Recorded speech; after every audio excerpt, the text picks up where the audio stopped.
이 시간도 성삼일체 하나님께서 여러분과 함께 하심으로 삼일체 하나님의 깊고도 놀라운 뜻을 깨닫게 되는 은혜가 있으시기를 바랍니다. 목요 강설 시간입니다. 금주에는 신명기 13장 1절로 18절의 말씀을 본문으로 신앙의 변질을 경계하라는 주제로 강설하도록 하겠습니다. 먼저 하나님의 말씀을 낭독하도록 하겠습니다.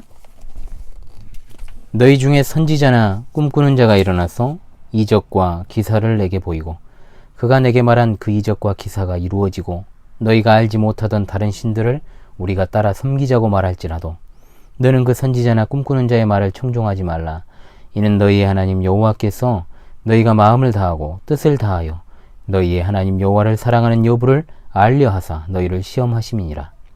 너희는 너희 하나님 여호와를 따르며 그를 경외하며 그의 명령을 지키며 그의 목소리를 청종하며 그를 섬기며 그를 의지하며 그런 선지자나 꿈꾸는 자는 죽이라. 이는 그가 너희에게 너희를 애굽 땅에서 인도하여 내시며 종되었던 집에서 속량하신 너희 하나님 여호와를 배반하게 하려 하며 너희 하나님 여호와께서 내게 행하라 명령하신 도에서 너를 꿰어내려고 말하였음이라. 너는 이같이 하여 너희 중에서 악을 제할지니라. 아멘. 신명기는 이스라엘 백성의 오랜 기간에 걸친 광야 여정이 이제 거의 끝날 무렵 모압 평지에서 모세가 재차 하나님의 법도와 규례들을 가르친 것으로 볼 수 있습니다. 배경이 그렇다는 거죠.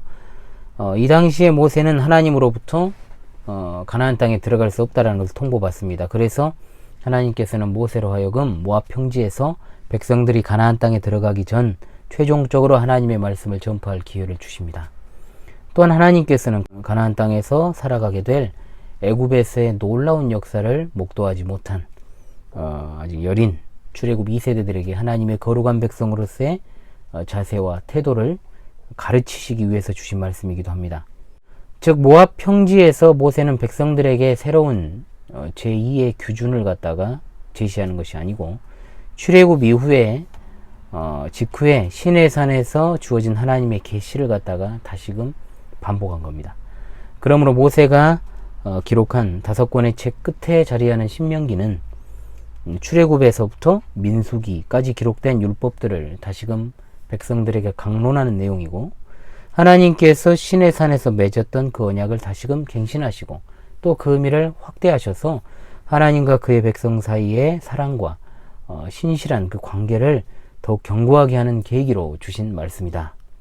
가나안 땅을 목전에 두고 있는 이스라엘 백성들이 가장 위협적으로 직면하게 될 일은 어떤 것입니까? 가나안 땅에 뿌리 깊게 퍼져 있는 바알 종교. 바알이라 하는 이름은 정말로 인류 역사상 하나님을 모르는 수많은 거짓된 민족신의 이름이 하나고 바벨론에서 유래한 고대 근동세계의 농경신인 태양신의 이름이었습니다.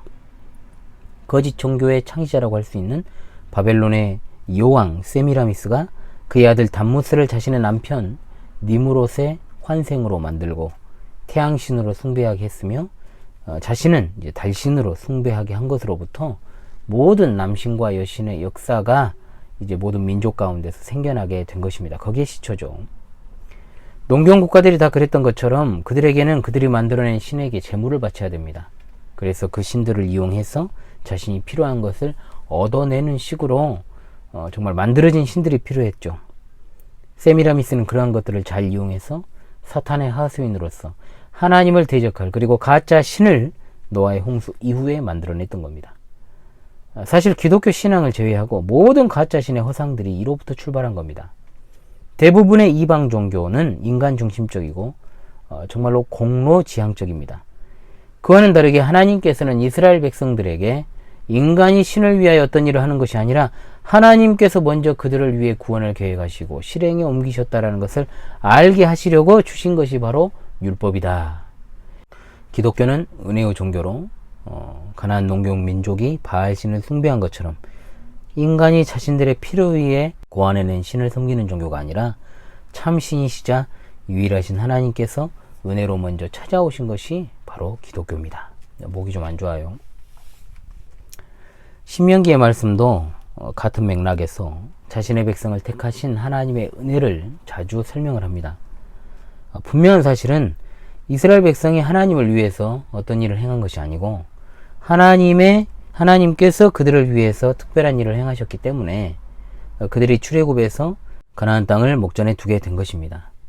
그 백성들이 우쭐거리며 상상한 것처럼 그들이 숫자가 많고 도덕적으로 다른 민족에 비해서 탁월해서 그렇게 된 것이 아니라 하나님께서 그들을 먼저 사랑하셨고 그들을 사용하기를 원하셨기 때문에 택하셨기 때문에 이 사실을 갖다가 신명기를 통해서 재차 가르쳐 주시는 겁니다. 우리도 마찬가지입니다. 하나님께서 우리를 택하신 것은 하나님께서 그렇게 하고자 하셨기 때문에 그렇게 된 것이다 라는 것 외에는 어떠한 답도 없습니다. 이처럼 은혜의 교리가 너무나도 과분하고 우리의 분수에 넘치기 때문에 인류 역사와 그리고 유대교와 기독교 역사를 통틀어서 이 가르침은 계속해서 공격받아 왔고 지금 현재까지도 그렇습니다. 기독교인이라고 하면서 여전히 인간의 행위를 강조하는 신복음주의자들이 넘칩니다. 믿음을 행위라고 생각한 사람들이 만들어낸 것이 사악한 로마교의 암살단이었던 제수이트가 만들어낸 영성이라는 것이고 그 영성을 이어받아서 복음주의자라고 스스로 주장하는 자들이 분별하지 못하고 영성신학이라는 것을 만들어냈죠. 아무리 은혜를 외쳐도 하나님이 우리에게 뭔가를 해주시기 위해 증진시키기 위해서 노력을 기울이면 그것은 하늘은 스스로 돕는 자를 돕는다라는 세상의 이치에서 조금도 벗어나지 못한 태도로 성경과는 전혀 상관이 없는 별개의 신앙이라는 것이죠. 거기서 우리가 조금 더 나아가서 신자들 내에서 많이 범하는 오류가 있습니다. 우리가 조금 더 열심히 믿으면 우리의 친구나 가족이 회심할 것이라는 생각. 또 물질적인 차원에서 바라보면 하나님께서 우리가 더 많은 물질을 갖기 원하신다라는 번영신학의 오류에 빠지기도 하는데 이는 모두가 다 예수님 당시의 사두개파의 누룩을 계승한 것들이죠. 초대교회와 같은 이적이 일어나지 않으면 마치 우리의 믿음이 부족하기 때문이고 또 우리의 믿음의 양을 증가시키고 또 믿음의 질을 갖다가 개선시키면 질병이 사라지고 건강하게 된다는 그런 식의 신오순절 계통에서 파생된 치유신학이라는 것이 등장을 했고 한국 교계에서 크게 확산이 되었으며 사람들의 정신세계를 아직까지도 지배하고 있습니다. 교파와 교단을 초월하죠. 정신을 차려야 됩니다.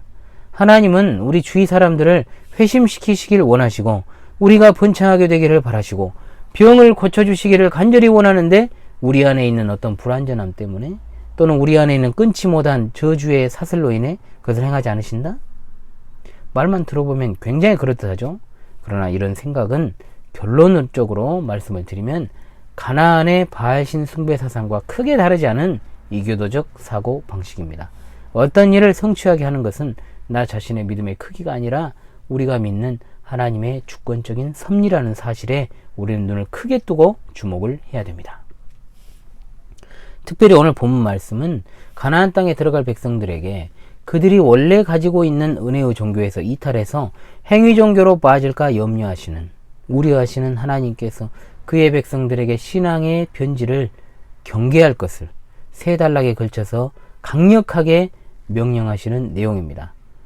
주어진 말씀을 통해서 배도와 불신앙이 난무하는 이 혼탁한 시대상 속에서 진정한 개혁교회의 신자로서 바른 신앙을 지켜나가는 데 꼭 도움이 되시기를 간절히 바랍니다.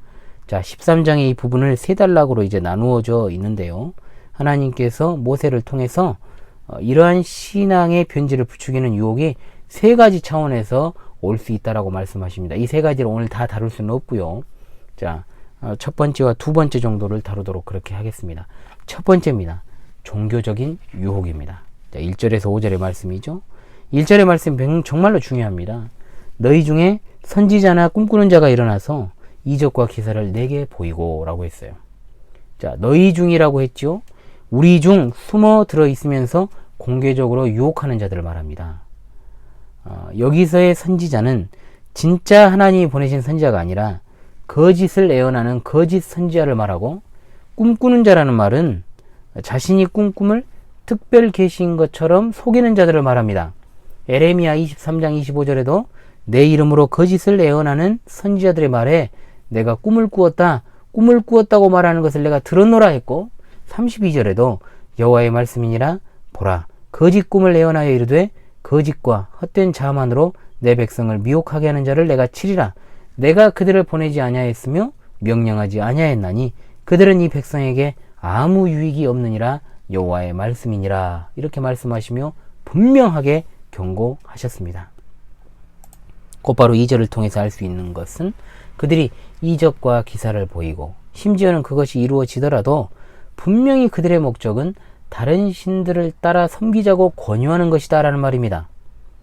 여러분, 초자연적인 역사가 일어난다고 해서 자동적으로 그 사람의 메시지가 믿을 만한 것이 되는 겁니까?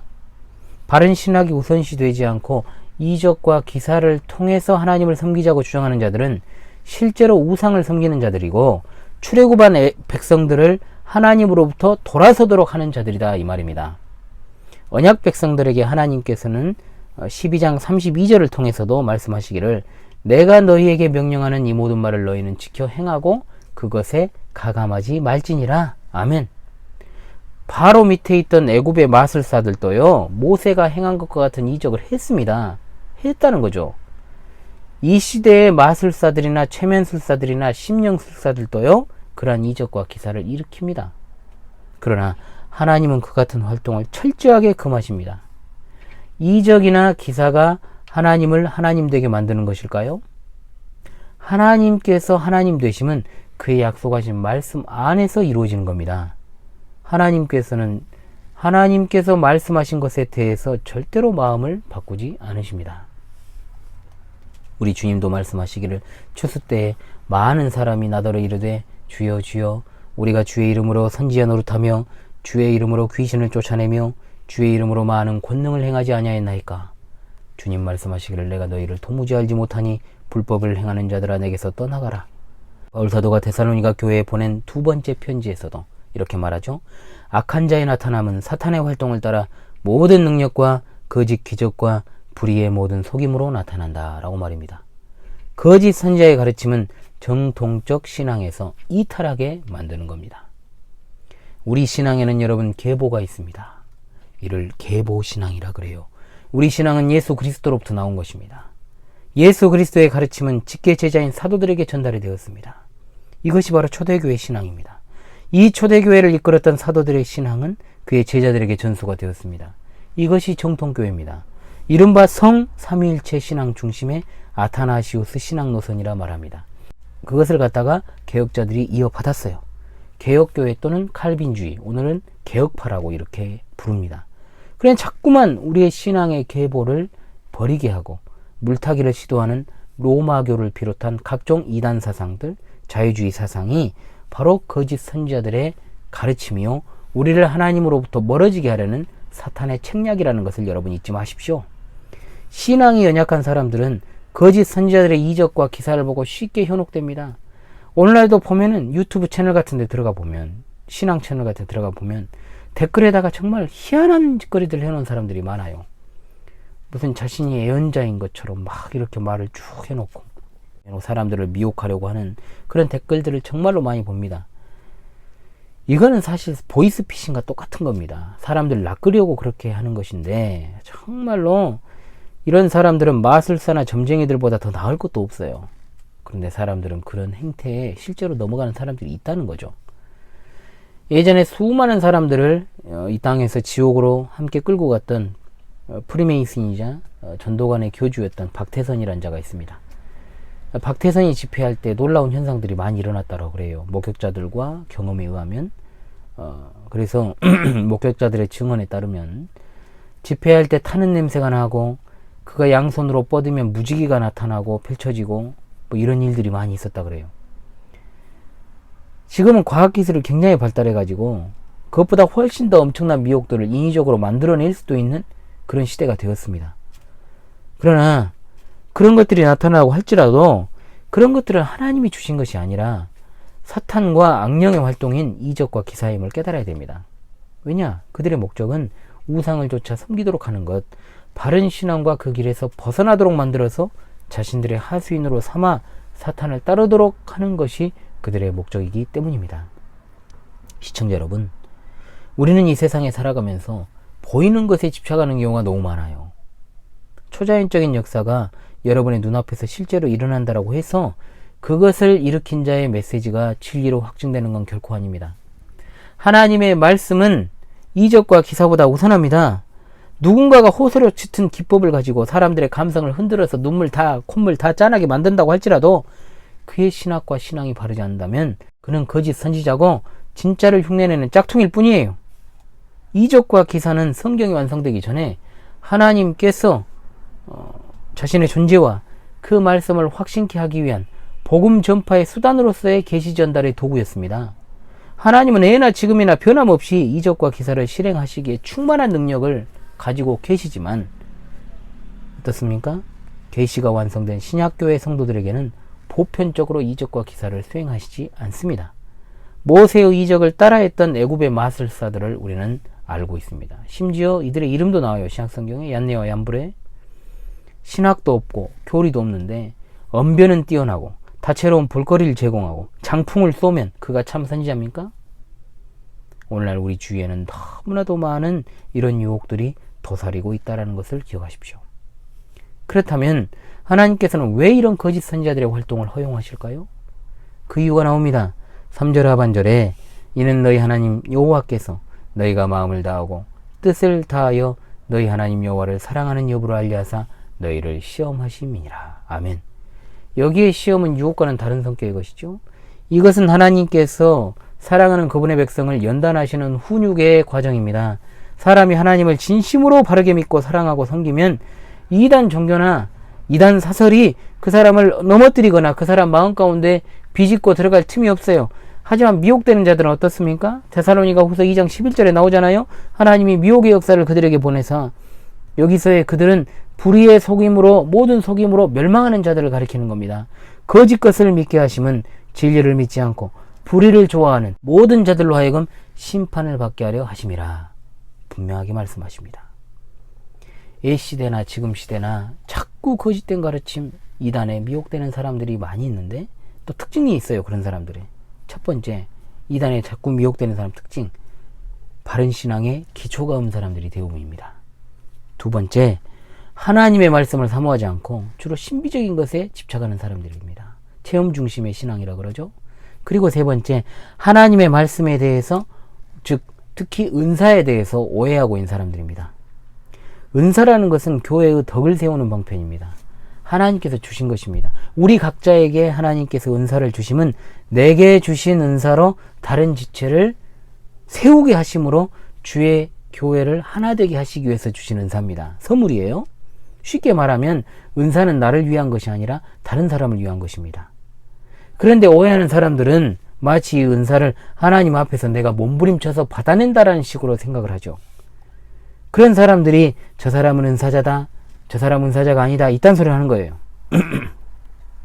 하나님을 바른 지식에 입각해서 믿으려는 몸부림과 거기에 기초해가지고 하나님을 진정으로 사랑함이 없다면 언제든지 사람은 넘어질 수 있고요, 미혹될 수 있습니다. 바른 지식에 기초하지 않은 믿음은 가짜 믿음이고 그저 가슴만 뜨거운 감성주의일 뿐입니다. 그러므로 4절과 5절의 말씀을 통해서 하나님 여호와를 따르며 경외하며 그의 명령을 지키고 그의 목소리를 청종하고 섬기고 의지하며 라고 하시면서 앞선 부류의 사람들을 죽이라고 명하십니다. 이것이야말로 참된 경건이고 또한 이렇게 행할 때 아무런 문제가 발생하지 않습니다. 교회에서 이런 자들은 제명하고 출교하는 권징이 지금 필요합니다. 성도는 이러한 늘 그릇된 신앙을 전파하는 이들과 그러한 것을 신봉하는 자들을 멀리하는 것이 필수적이고, 또 이러한 것들이 내 삶 가운데 있다면은 그 삶에서 죽여버려야 된다, 이 말이에요. 이런 것들을 죽여야 된다. 기독교의 양가죽을 쓰고 예수님의 이름을 팔아서 선지자 노릇하는 못된 일이들이 지금 이 시대에 너무나도 창궐해 있습니다. 가만히 두면 교회를 어지럽히고 우리 신자의 삶을 갖다가 어지럽힐 수 있기 때문에 우리는 반드시 눈에 보이는 즉시 주님이 주시는 성령의 지혜와 권능으로 그것을 고발하고 적극적으로 그것들을 삶 속에서 제거해야 될 줄로 믿습니다. 자, 오늘 또 주어진 말씀 따라서 여러분 순종하시는 삶을 살아가시기를 간절히 소망합니다. 샬롬 마라나타. 우리 주님 곧 오십니다. 할렐루야. 아멘.